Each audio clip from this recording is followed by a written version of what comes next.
Down and around. Down and around. Expansively.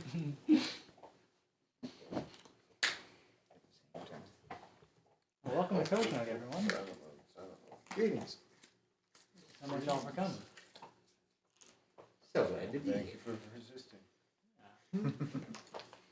How have all your weeks been? How many weeks do you want to go back? No, just this week. Busy and without complications. Nice. Nice. Link. That's a. I Laxadays. haven't heard you say that yet. I don't think I've ever heard you say that. It's been a while since I've been able to say that. That's awesome. For me, lackadaisical. Lackadaisical? Yeah. So Yeah. simple and without complications. Yeah. There you go. I mean, the game I've been trying to get into with some people online, and it keeps bugging out, disconnecting me, and I'm butthurt. I wonder if it's because of the geopolitics going on. Because it is Chinese developers, so I don't know. We're not going to get into that. It's been a great week. I'm sure there's some DOS things happening. Look like AJ's gonna make it. No. That's okay So where are we starting at? though. Yeah, you know, I picked out a question today that I think is gonna be really good. Can you recall a time when you felt isolated or alone, and what helped you overcome that feeling? Brittany's never had that. Yeah, let's see, I think it was earlier. Well, we could break this down by decade, or we could break this down by even numbered years. Or Sure, yeah. You You know, want to go day I by imagine day? Hours of the day. Yeah. I imagine pick out the most intense time that you truly felt alone. How you got out of that? I got sick post-vaccination. Sick for death for some days. Really? Which that vaccine was felt it? pretty low. What vaccine was it? I don't know. I think it's just never. You were sitting there praying for death. Yeah, for several days. That bad of a sickness? That bad of whatever it was. Wow. That sucks. Wow. I didn't even realize it. Nobody knew what it was at the time. Or didn't want to. Okay, whatever the case might have been. I can think of a time. It's honestly pretty hard for me to find something like this, simply because I've had a twin my entire life. So it's like, I've always had someone around me since I was born. So it's like, I was thinking of when I really felt kind of separate, you know, from Alex. That time I felt most alone. There was a time in our lives where Alex kind of fell into Catholicism. He was having a spiritual crisis, and he was certain everyone was going to hell, and he was going to find God. He was saving himself regardless of everyone else. During that time, I had never felt so alienated from my brother. All of my possible boundaries and my worldviews. All right, I guess I have to disconnect. There was a point where I had to disconnect from Alex. I couldn't take on that dread every day for him. So there was this time where I had to really break out of that and go thing. But it was really this moment where I had this total fear of letting go of that because I didn't want to be alone. I wanted to be always, you know, in a certain way codependent. It wasn't healthy. But as I really did that and I started exploring my own things, there was a time where I didn't have anyone to talk to about any of these explorations I had in my own spiritual explorations. Because I was exploring this so much because he was very much putting it in my world, so I needed to go figure it out myself as well. These questions were very valid that he was asking. There was this time for a long time where I felt really just alone in my own world. I started meditating. All these experiences I couldn't talk about, and I was like, okay, well, I just stuck through that loneliness. I was like, that's just where I want to be right now. actually really when I met Ken, is actually how I got out of this. Ken was the first person I met him at a meditation retreat, and I remember him asking all these questions to these teachers that were questions I wasn't brave enough to ask. And I was like, oh, okay, maybe I'm not alone in what I'm doing Or he just saw somebody who was just as lonely as him. right now. Yeah, maybe. Maybe we were lonely together, so I guess that makes us not lonely anymore. That's kind of what happened, right? It's kind of Didn't we what fall in love, figuring out that we were yeah, lonely? we really did. That's kind of exactly what happened.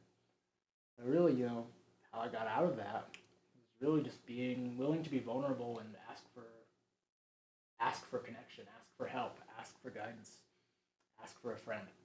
I feel like falling in love out of loneliness is kind of where you would define like grassroots love. Yeah. Right.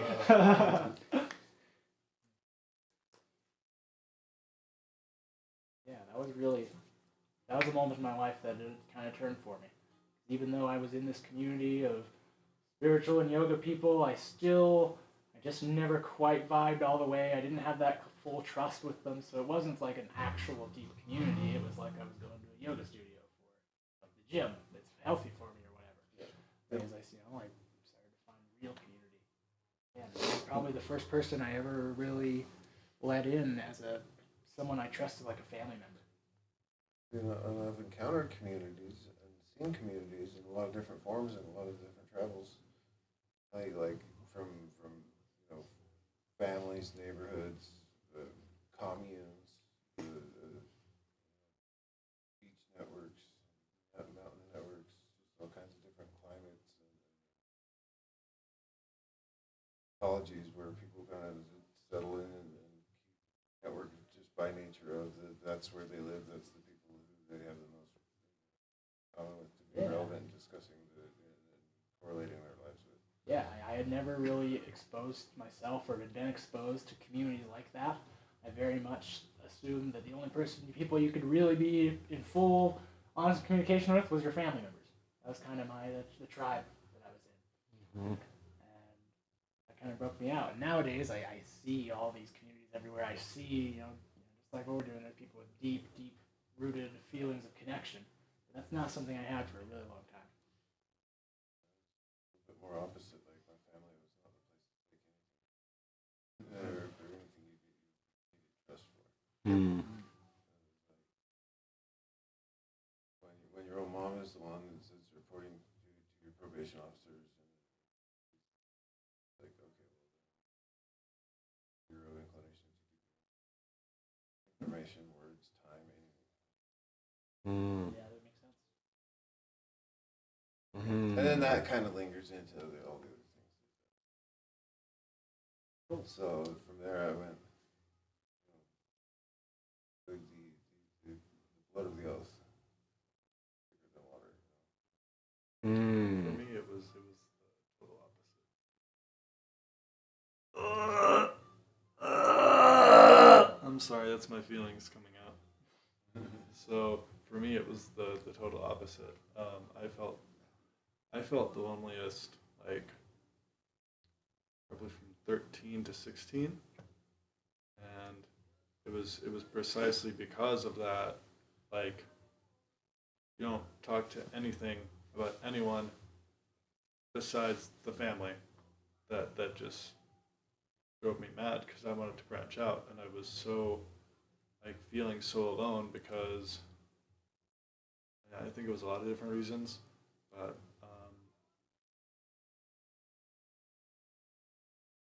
I think I wanted to branch out at a younger age, and that just wasn't what we did. Like as people,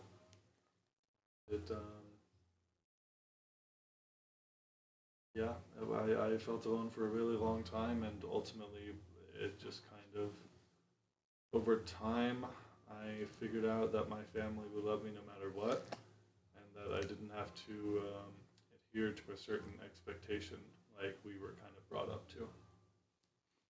Huge. Thanks for sharing that, Alex.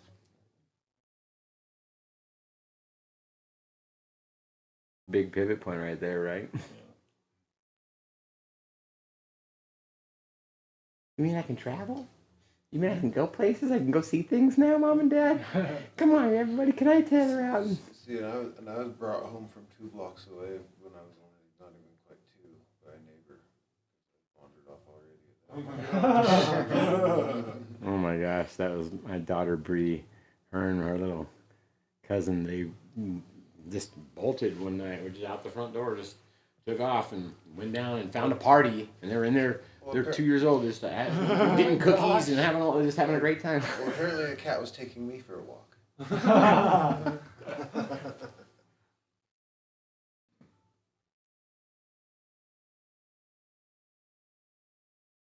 We've all dealt with this.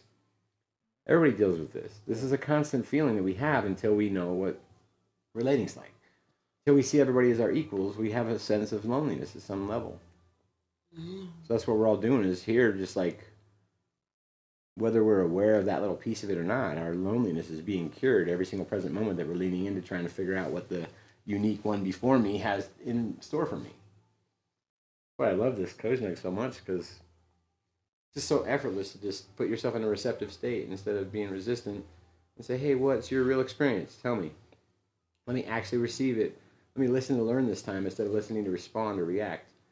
And then my whole world's just changed because now I'm a receptive thing. And I'm like, whoa, I'm getting all this energy hitting me in the butt here. Why is this so easy to do, to see the beauty in everybody? So thanks for being so beautiful, you guys. Carrying my loneliness with me. There's a bunch of us doing it. It's beautiful.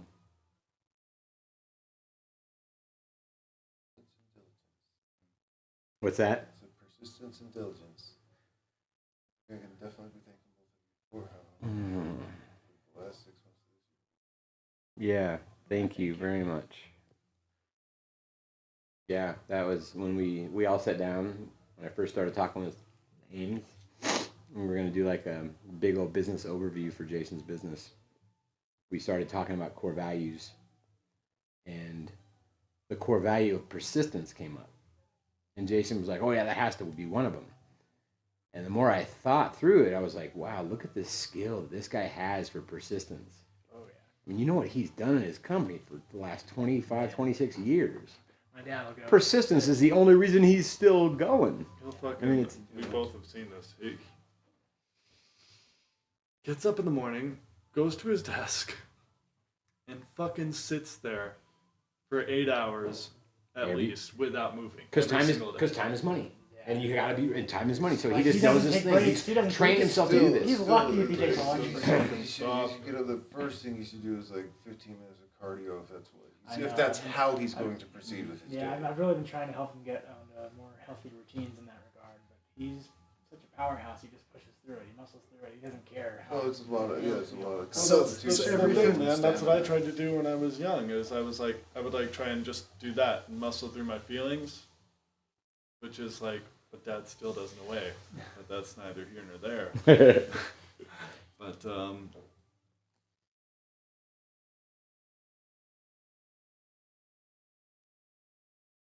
you know, part of what really helped me come out of that time was kind of in line of what you said. I just had to come in my own person, realize that I couldn't be dad or mom.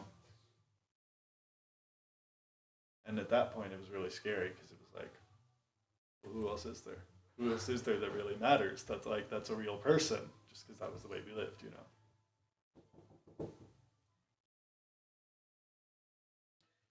Maybe reword and generalize that out.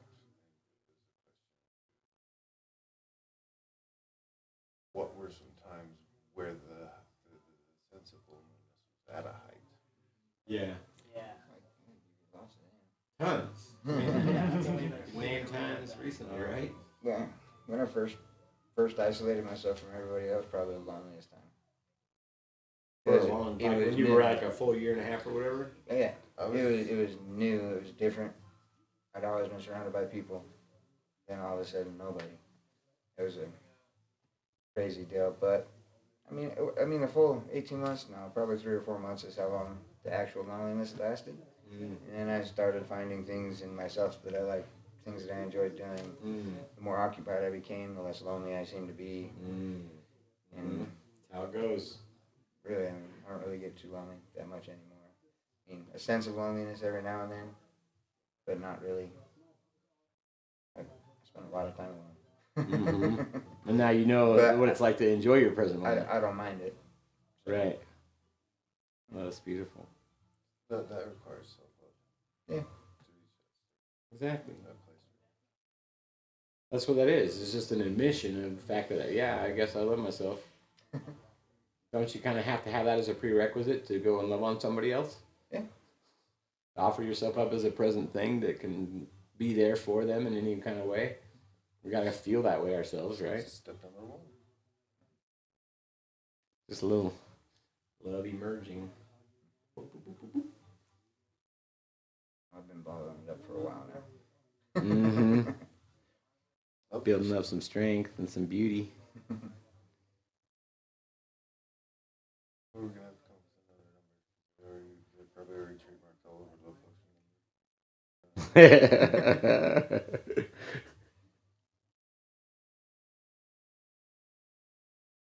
So I guess for me, excuse me, one of the loneliest points in my life would probably be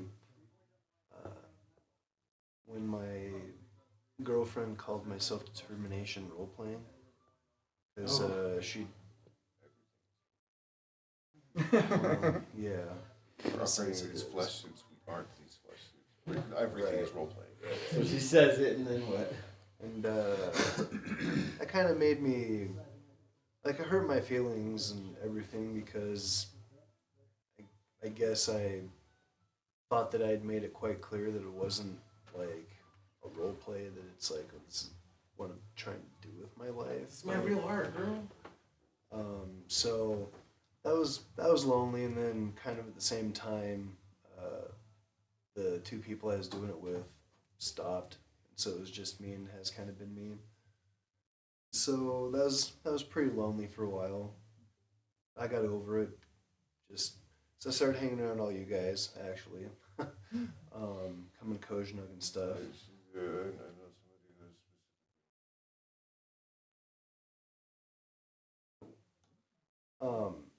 And so hanging out and getting the social needs that I have been missing for years because I've been a hermit at my house helped me kind of get out of my loneliness, and talking about my beliefs and stances and those kinds of things with everybody has kind of helped me get over that loneliness that I had with the self-determination, because even though not everybody is on board with what I'm trying to do, at least they support me as a person, and that's kind of essentially, I guess, what I've been needing in my life. So that's helped. Isn't it interesting that the self-determined, me here I am, I'm determined to do something. If I wasn't determined, if you weren't determined, we wouldn't be here right now. If you guys weren't determined to, we wouldn't all be having this night. We all arrived at this place. As soon as we see, in my experience, as soon as I see my full equanimity everywhere around me, equal. I feel like I'm constantly emerging right now by doing the very thing of just seeing you as my equal, and it can't help but illuminate the concept of, hey, we can all just keep on emerging, because how many more people can you see as your equal? Isn't that what we're doing? So the self-determined comes to a point where it's like the ultimate place of loneliness. Me, I was the epitome of self-determined inside of myself, not having navigated the same paths. Now, because I grew up an armchair philosopher, I have this massive amount of respect for your art, Kelly. I've never seen you more fully, because I see you as my 100% full equal. And now I see your art on multiple levels. Look at your bandwidth. Me on the music side. You and I know exactly what we're talking about. I just had one of the coolest experiences of my entire life. It was the coolest up to that moment, and you happened to be right there watching all of it. And because you were producing music, and I was in the middle of honoring you fully. I'm merely a conduit of the universal energies and frequencies, my friend. No, So Yes, well, that's you were doing always- it with I've always much had fluidity that night. like an anxious excitement about what killed it, what that rabbit hole that you fell into, and the mindset that you brought to it. I was like, oh man, this is which rabbit hole? the self-determination Oh, stuff. and how I used to be a sovereign citizen. When we were meeting with Brandon Jacobs and all that stuff and everything else, and you first got that first marijuana case, and I was just like, I started showing you law stuff, and I was like, he started bringing back stuff that I kind of heard a lot of, from different people, different ways, but never dug into it, and then you started digging into it. And I didn't have to. Thank you. You're welcome. Is anyone sitting here? Over there? Carlos, go ahead and sit right there, Carlos. I'm kind of like Yeah, David I was just- Williams in that regard. He says his main intent is to try to fast track the knowledge to everybody because he has the years and years of experience. Might as well just. See, and I've always been on that page except for I've been incredibly less discriminatory about which and now seeing the value. You want to sit on the floor? Come and do it up here. Yeah, right there is good. Higher efficient approach of more discrimination than what is delivered to which people Welcome. are more capable of working with organization to benefit the most progress. Yeah. Well, social media, specifically Facebook, taught me that a lot of people talk about wanting freedom and the idea of freedom, but when you present an actual way for them to acquire it, they don't want that. And since those people were all kind of No instruction books. conspiracy theory We don't minded wanna do anyways, that. they would default to you're a government shill. And it always blew me away is like, if I'm a government shill, why am I trying to get you out of the system? Don't government shills keep you in the system? Like, what are you guys thinking about? So, I recently ran into somebody who had a template bond document for that, and I was like, oh no, I need to figure out where he's at with it to see what the right line of. depends on how far they are into it, as if they can be saved or not, man. Like, Well, I mean, but it was also stuff I've never heard before. right. Like some angles and technicalities that the commercial law stuff. Well, from my understanding of how all that kind of stuff works is like when it comes to bonds and anything financial instrument wise, you either have to fork out the actual money for the bond or you have to be a financial institution. You can't be like somebody who gets a template bond and then sends it off to like the government or something and is like, oh well, whatever their approach is, like I've never seen it work. Well, I mean, I need to get back and get imaging on it, but I mean, the numbered document thing, you can, where it was Well, it's created by which for who. it's kind of interesting that you bring that up because there was a person that me and Philip, one of my people, person we knew, his name was Darren Michaels, and allegedly he had a signature from Nancy Pelosi and her seal and everything, backing up what he said, and I'm like, no way, and sure enough, it wasn't. He copied and pasted a bunch of stuff, which there's laws against that in California and stuff. So it's like, oh man, this guy's setting himself up for some big trouble. And like I just said, you can show people, you can lead a horse to water, but you can't make it drink. And that's how it is with a lot of people when it comes to these kinds of alternative-minded It's things. kind of the westernized version of allegorying into how chemical works. Yeah. Like an alchemical work being defined presents itself as a teacher, a leader, or source of information that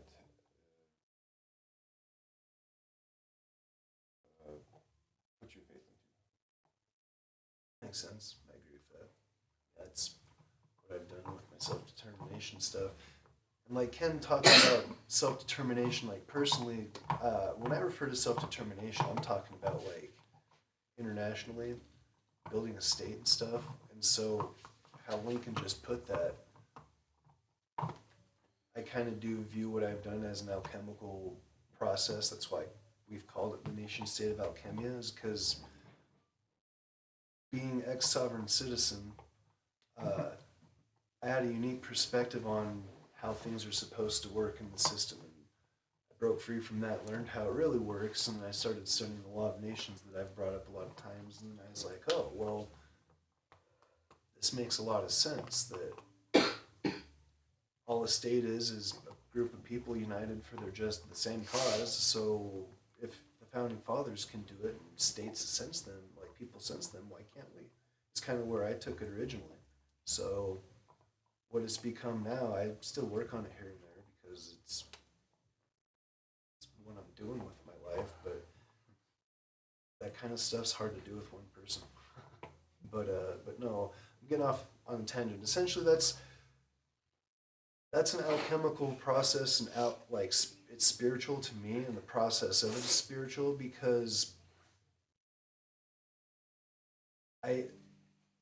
you read some of the founding fathers and what they said about providence and divine inspiration. It's kind of the same thing. I feel that it's the creator, whatever you want to call it, has said here. Like years ago, I asked the universe, give me answers. I'm tired of the lies. I don't want to be lied to anymore. That's when I broke free from my sovereign citizen stuff and found all this and been going with it. So I don't know exactly how that all pertains to. So you asked for answers, you were given answers, and it bolstered your faith to be able to ride that wave into the direction that you were given. Yeah, and then I guess being the only one that's doing it now is where it's provided that loneliness to bring it all back, and hanging out here has kind of extinguished that loneliness. Well, it has. I'm not lonely anymore in that regard because I know there's good people that don't have to agree with what I'm doing, but can get behind and stand by me on what I'm trying to do because it's all for everybody. Yeah, we can understand the value in it. Yeah, so And how great value that can potentially be for somebody. yeah, and that's helped get rid of my That loneliness. is a timing thing, like the information lands in the right lab at the right time, and It's very true. things can get wildly different, wildly fast. It's very true. Very true. Great to have you two. Yeah, welcome. Probably reiterate our question for tonight if you guys want to think about it and share. Okay. Our question tonight: at what point in your life did you feel like the feeling of loneliness was at its peak? What helped you overcome that? Oh, Pretty tough question. I have should I go or? Yeah, please. Well, first of all, I'm really confused because these are Pixar socks. What is that? What is that? I think it's Inside Out. No, wait, no. Is it Ratatouille? It's right. Yeah. Oh, Oh. that's right. It's It's Ratatouille, Ratatouille. As you should have said, I okay. was gonna say, Thank you. picture a rat. Oh, okay.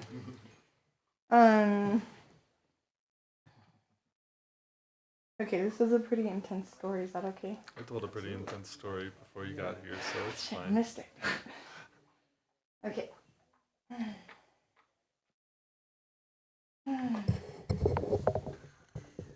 I need a pen and paper. Okay, so this was last August 29th.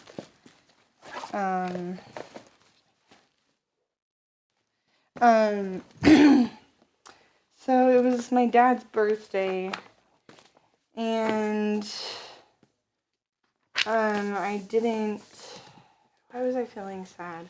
It was my dad's birthday. Oh, I didn't feel like my mother wanted me there because she wasn't talking to me, and then it was his birthday, and she said I could come, but I didn't feel wanted. I felt like a disruption to the family that I knew. But me and my dad still talk. Like, he came and fixed my lock today. Like, he's my real dad.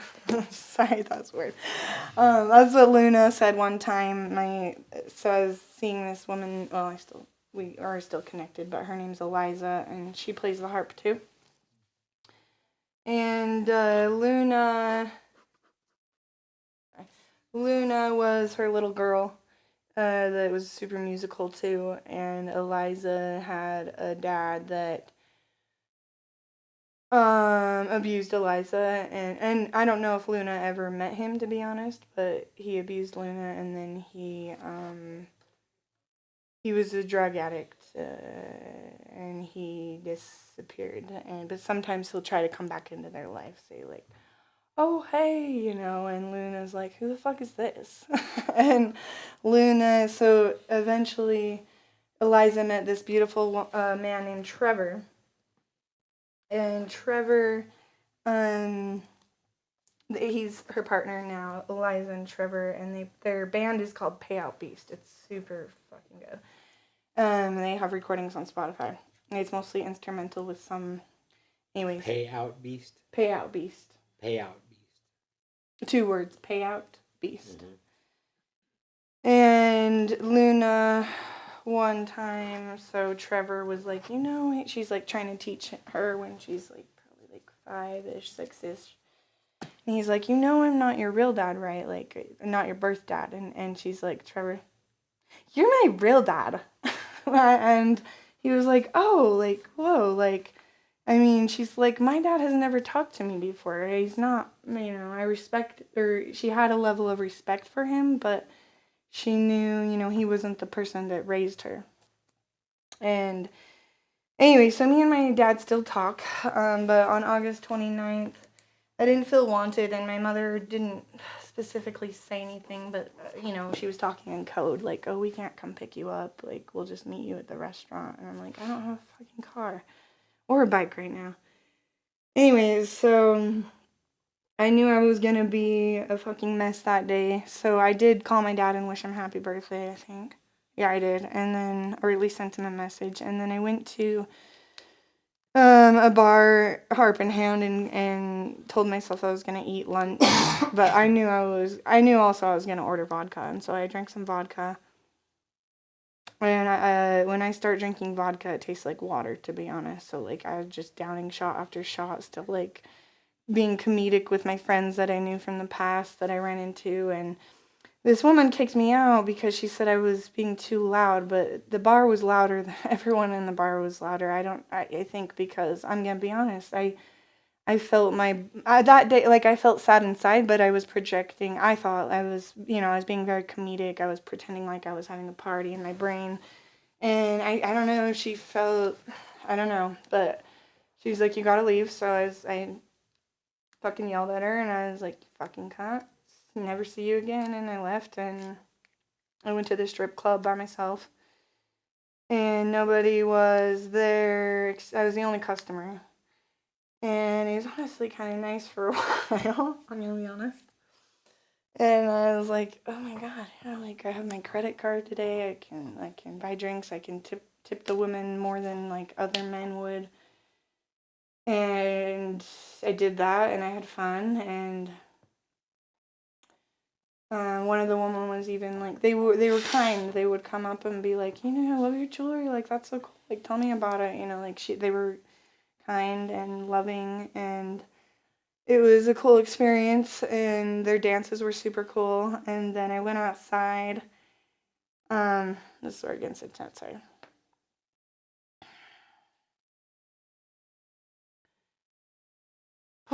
So I went outside, and I was like, here's the bar front door. And my phone kept dying, so I went around back here because there was an outlet. And there was also something sharp, and I don't want to get into what it was, but it was something sharp. And I charged my phone, and before that I was cutting myself. That's all I'll say into that. And then, you know, getting closer to thinking about, like, so I'm looking up at the sky, like,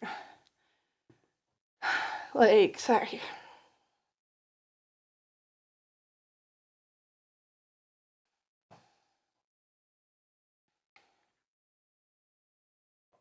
I knew people loved me on this planet, but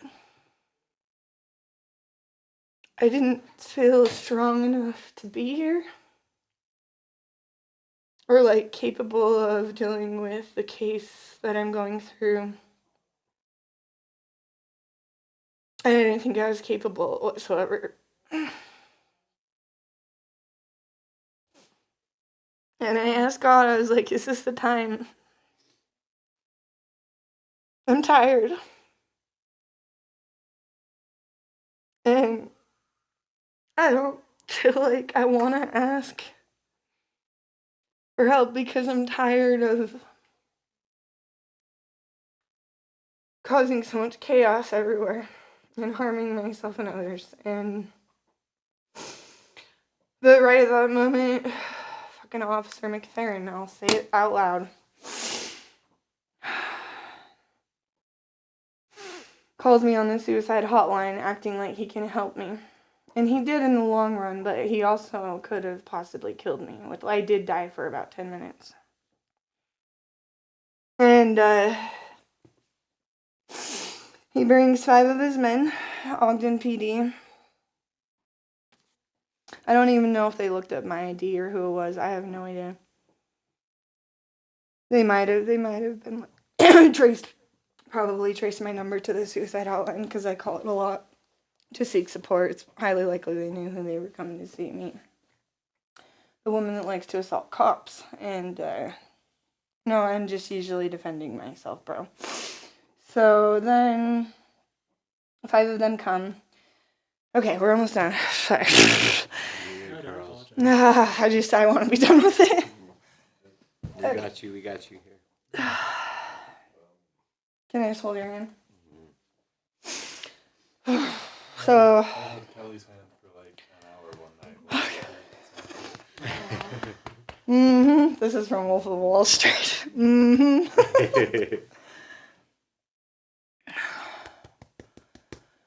So then, this is where I get so angry. Then they come, and Officer McFerrin wouldn't even look me in the eye, and he's pretending, on the phone he was pretending like he was a counselor.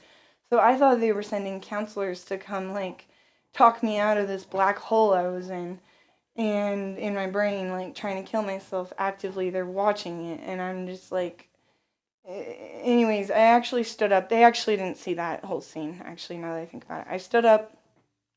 I had ordered an Uber to go to Jay's house, and I was ready to pack everything in the car. The car was there packed up. I should have just gotten in the fucking Uber car, but then I think the cops would have followed me. So then I did that time submit to God. And it took a minute, but they put a stretcher on me, so I kind of had to submit. I was still verbally you guys beat me up so many times, what are you going to do this time? And then they put me in a stretcher. So I'll explain this to you, which is helpful for the whole world. So they put you in a stretcher. It's more this shape. Do you want something to draw with? Do you want to? I'll just use my hands, I guess. They put me in a stretcher this shape. So first I'm sitting on the curb, and I'm just okay, I'm sorry, I'm chilling, I'm probably still yelling, but then I'm okay, God, I'm praying, what the fuck happened today, you know? And I'm I'm probably gonna go to prison today, period, or die. So I put my hands in the back, so I have a prison sentence if I don't obey the laws. But God keeps saving my fucking life. So I put this. He had one of his cops come up behind me. I didn't notice him because I was so angry. Usually I'm always scanning, no, just kidding. So they put me in handcuffs secretly. He just grabs my arm, puts me in handcuffs, and I'm oh, okay, you gonna arrest me? Cool, I called you guys this time. Let's do it. So, I know how to make people angry. And they get angrier and angrier, and they put me in the back of the cop car. They didn't even seatbelt me in. Maybe they did, but I don't think so because maybe they did. I don't know. My memory's unclear on that, but I was purposely hitting my head on the wall I didn't want to live. I knew the consequences of my actions that day. And, like, I know even when you're in prison, you can still free your mind. And I knew I could, but I didn't feel capable of doing that day. Anyways, then this is when I purposely stopped me from breathing. And I probably had a concussion at that moment, and I purposely stopped breathing. And this is where it's probably, I may be closer to like 5 minutes. And the cops don't notice for a while. I'm doing it on purpose, honestly, to see if they'll even notice if a person is dying. Like where the emergency is. Because I know I can catch my breath if I need, you know. And they don't notice. They check, and then they come in. I don't even know if they check my pulse. Maybe they did. But they're like, oh, she's not breathing. Very casually, like, oh, she's not breathing. This is when I'm more like closer to the hospital, and I'm in the parking garage, and they're checking my vitals, or not even, like, I don't know honestly. I don't remember all of it. And all I hear is like, she's not breathing. Oh, she'll be fine. They're not like, oh my God, 911, get the doctor out here. You know, I'm like, wow, this is how it works. And I mean, I've heard a lot of stories, but that time was the most extreme, and I've been through some fucking shit. I pooped on the fucking cement floor behind glass windows with no clothes on, but the turtle suit is too heavy and the Velcro doesn't fucking work, Popo. So Barb, actually, I saw her today. She came to my house. She's like, oh, back in Weber County, the blonde angel's back. And I'm like, ah! She's like, I love my little angel.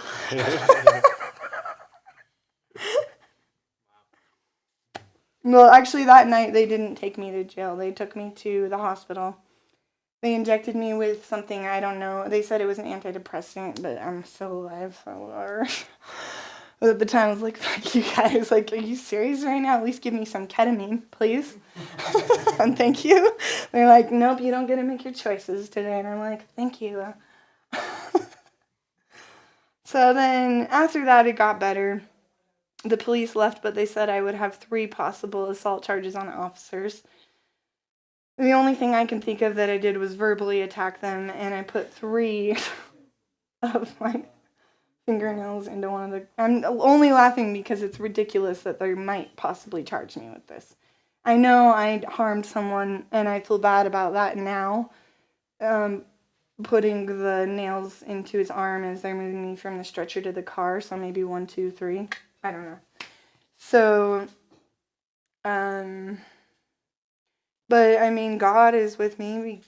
Like, my case hasn't even been looked at, and my social security card is in the fucking evidence files because I accidentally left my wallet there the day I went to talk to the officer about opening up my own case with my attorney on Officer McFerrin because I wasn't going to take those charges. And if God thought I was going to, that would be okay, but, like, I just felt I needed to go on this journey. And now they know who I am, and I have fucking attorneys. Sorry. So. Carly, thank you for... And I don't feel alone anymore. I really don't. And all you know, I'm learning how to ask for help better before it gets chaotic. And I'm so fucking on that. And, yeah. Thanks for listening. Thank you for everything you bring to us. Thank you for your art. Thank you. I know I've been a lot lately, so thanks for being my friend. Thank you for your patience with the whole process with all of us. You're welcome. Love you. Love you so much, Carlos. Love you all very much.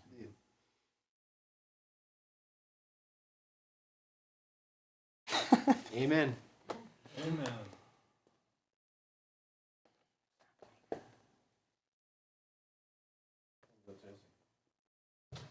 I see her breathing. That's what she always did in AA. She's like, It's my turn, huh? What was the question again?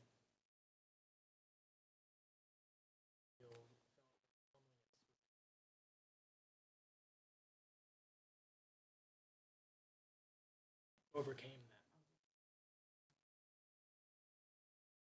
that. Not really sure I'm to the overcoming. Right. It's wherever you are. Whatever you have to say about it is perfectly enough. If you have loneliness, we all can commiserate. and help build upon and connect with. Yes. Relate to.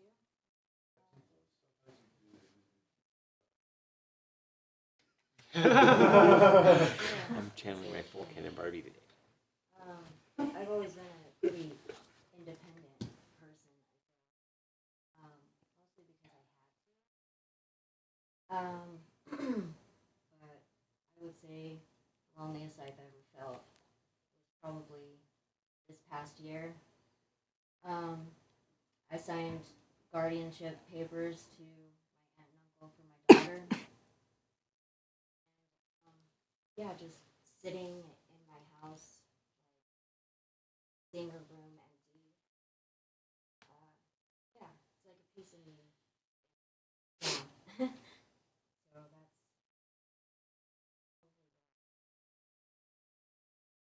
that's. Thank you for sharing that with us, guys. What's her name again?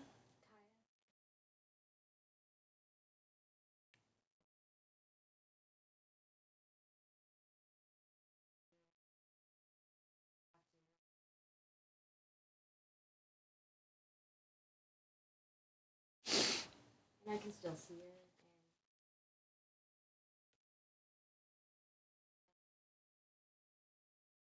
And just a.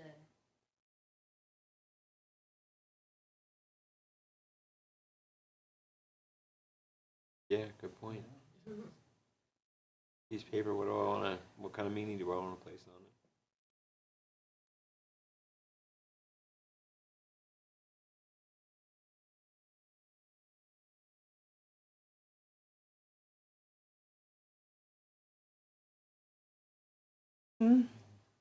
Possible. Yeah.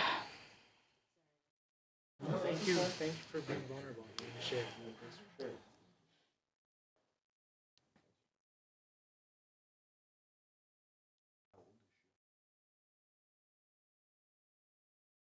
Perfect age. Yeah. It's a good one for sure. Sometimes, those things are still.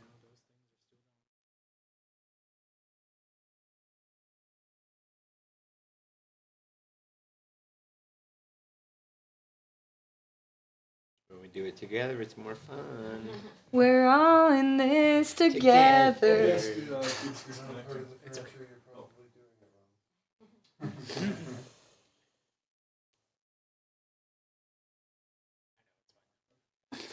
We probably ought to graduate that a little bit. If you're not part of the neighbor's furniture, you're probably doing it wrong. I like that progression. I like that. I like this evolutionary. Oh, I did not mean it that way. This is the speaking stick. Okay. I just saw you excited. Okay, yeah. Woo! Yeah, I didn't even see Yeah. it. Connection and love and logic all in one. You want it to Wow. be taken another Wow. way. all The in three one. pyramids. Wow, they all come together. Hey.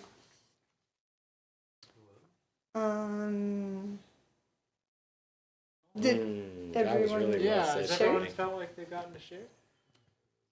Like we could all go on. Can I for- say a couple more things? Please. This is just if you guys want. So, I just wanted to pass this around and see what color you were drawn to most. Okay, that's cool. Just right away. Don't overthink. So. Think of God, connection, love, empathy. Flow. Mine's right here. Oh, silver sparkles with the gold. The rainbow shines in it. Okay. Full array of all the colors just sparkling, dancing with each other. Nice. I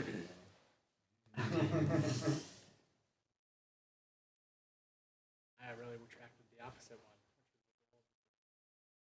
one. The what? The gold. The gold rainbow. I like it. The opposite. Be best friends. Wow. What is it? We're a little bit close. I'm actually a fan of the silver up here. Oh, I love that Kelly, one. I was eyeballing. That's it what I'm first. drawn to too. Silver, rainbow. The silver and Oh. I like bright, flashy, glittery things as this. Don't we all? texture.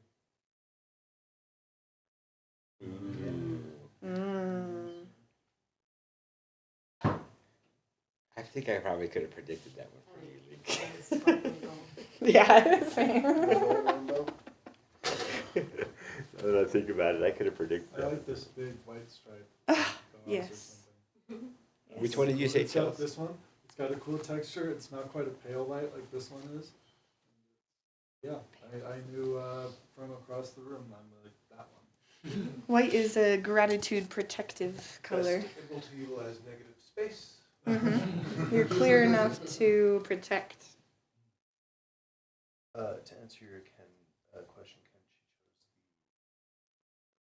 chose the gold rainbow, right? Gold sparkly one? Chelsea. Yeah. This one? The gold. Yeah. Gold sparkles. Gold. Gold with all the rainbow sparkles.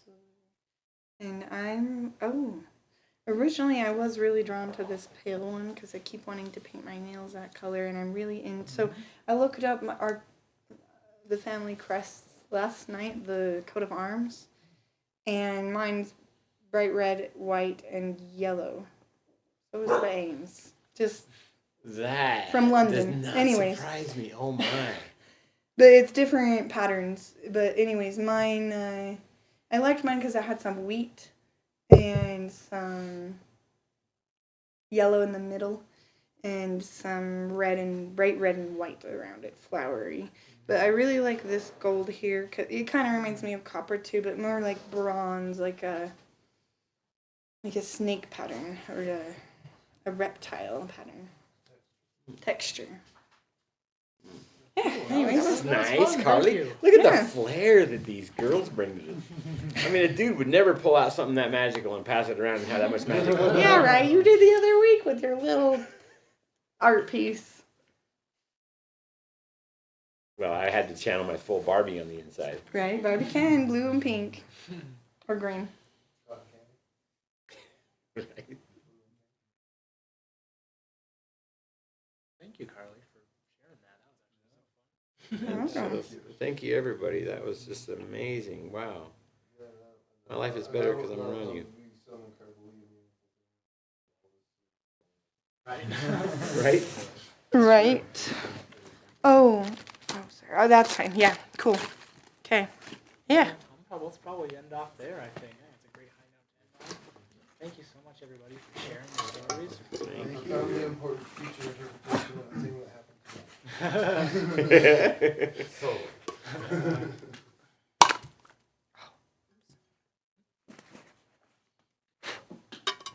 I love you all so much. Thank you. Love you too, thank you.